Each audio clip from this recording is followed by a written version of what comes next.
Okay, one Nigerian one. Na iwe wedo na. Na ma la ko mi bia. Na because of you. Oh, Makaji. Thank you, my brother. You say. Sa asakwenu. Asa kwenu. In fact, the woman that has had no war before had it too much. When you want to go to Benham,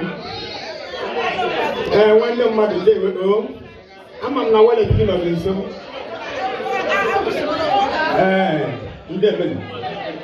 please, my brothers and sisters, hey, in this short we don't do what's chiefs, we don't do because never had a lot of please, all money will recommend one to one dollar. Let us use these 10 minutes to praise God.